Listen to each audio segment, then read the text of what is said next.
Hello दोस्तों, आपका स्वागत है हमारे YouTube चैनल ध्यान ऊर्जा में। दोस्तों, आज की कहानी को हम शुरू करते हैं। हर सुबह की तरह बुद्ध के सभी शिष्य अपने दैनिक कार्य को पूर्ण करके बुद्ध के प्रवचन सुनने के लिए आए।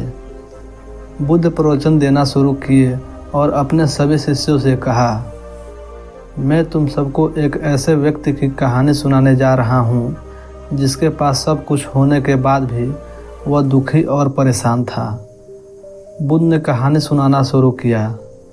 किसी नगर में एक सेठ रहता था जिसके पास नौकर चाकर, बंगला और लाखों करोड़ों की संपत्ति थी। लेकिन फिर भी सेठ का मन हमेशा अशांत रहता था। उसके पड़ोस के एक व्यक्ति ने उसे बताया कि यहाँ पास के ही नगर में एक साधु रहते हैं। वह लोगों को ऐसी सिद्धि प्राप्त करा देते हैं जिससे वह जो चाहे वो पा सकते हैं।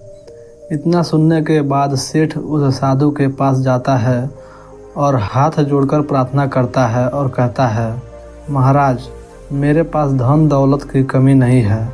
मैं एक सफल व्यापारी हूँ, लेकिन फिर भी मेरा मन हमेशा अशांत रहता है।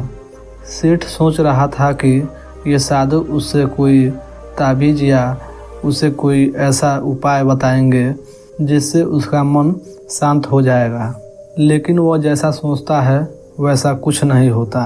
साधु उसे धूप में अकेला छोड़कर वह अपने कुटिया के छांव में चला गया। तेज धूप से सेठ का हालत खराब हो रहा था। सेठ को बहुत गुस्सा भी आ रहा था, लेकिन वह कैसे भी करके अपने गुस्से को शांत किया। दूसरे दिन साधु ने सेठ से कहा, आज तुम्हें पूरा दिन खाना नहीं मिलेगा। भूख के कारण सेठ के पेट में चूहे दौड़ रहे थे। उसने पूरा दिन कुछ नहीं खाया, लेकिन उसने देखा कि उसके सामने ही साधु तरह तरह के पकवान बनाकर बड़े ही आनंद से खा रहा था।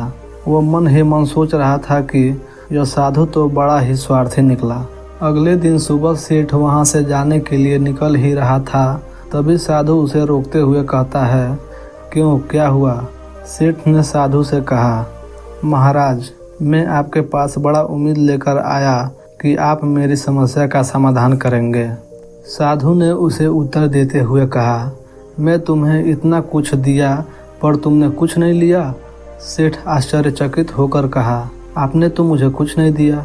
साधु ने कहा, सेठ, पहले दिन मैंने तुम्हें धूप में रखा और खुद छांव में बैठा रहा। तब मैंने तुमको यह बताया कि मेरा छांव तेरे कोई काम नहीं आ सकती, लेकिन जब तुमने नहीं समझा तब मैंने दूसरे दिन तुमको भूखा रखा और खुद तरह तरह के पकवान खाए।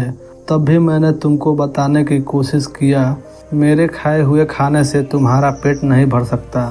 फिर साधु ने कहा, सेठ, तुमने यह धन दौलत अपनी कड़ी परिश्रम से कमाया है और तुम्हें शांति भी अपने पुरुषार्थ और साधना से ही कमाना पड़ेगा। सेठ की आंखें खुल गईं और उसे अपनी मंजिल साफ दिखने लगी। साधु को प्रणाम करके सेठ अपने घर लौट आया।